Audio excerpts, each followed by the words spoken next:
The United States has dropped an average of 46 bombs every day for the last 20 years.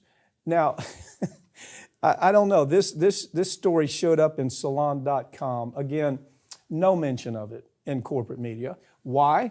Because if you turn on MSNBC or you turn on CNN or Fox News, they're going to be having, you'll see advertisements by Raytheon, advertisements by the big weapons industry. Are you going to go out and buy a missile? No. Why are they advertising?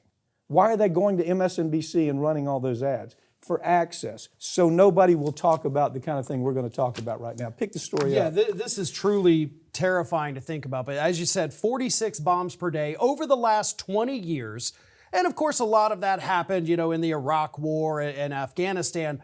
But it hasn't ended, right? We're not at the point where we're not dropping any bombs per day now. Right. Bombs get dropped by the United States every single day, not just on average, but every day we're bombing somebody somewhere for whatever reason they've come up with that day. Okay, well, what I think is important about this is this report that is supposed to come out regularly. This is supposed to be a regular report, has been stifled, for 21 months? Yeah. Now, who's been in charge for the last 12 months at least?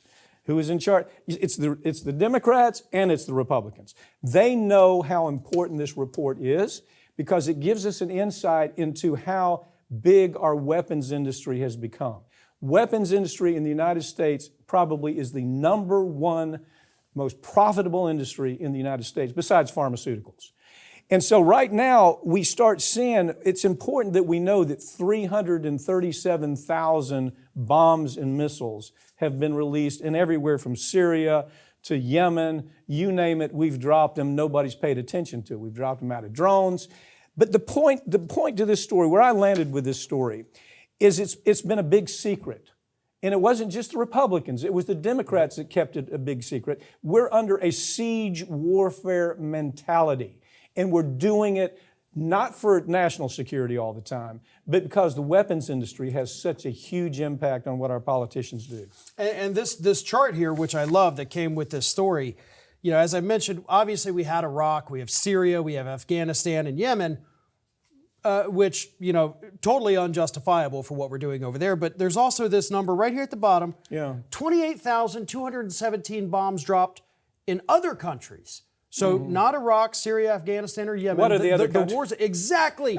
Where are these bombs being dropped? This is America's, we are now the premier weapons maker in the world, and it's our economy. Yep. This is Boeing economy. This is Raytheon economy. And to hell with how many bombs we drop, to hell with whether or not it creates new Cold Wars with places like Russia and China. We have a weapons industry completely unregulated. There's nobody controlling that throttle. This air power, it's called the Air Power Summaries. That's the report. That's the report that all this is taken from. That's the report that was been suppressed by two administrations. And it's supposed to come out every month. We're supposed to see how many bombs are being dropped. But look, you point out this should be the national symbol of the United States. It's not a bald eagle. It's this missile right here. Yeah.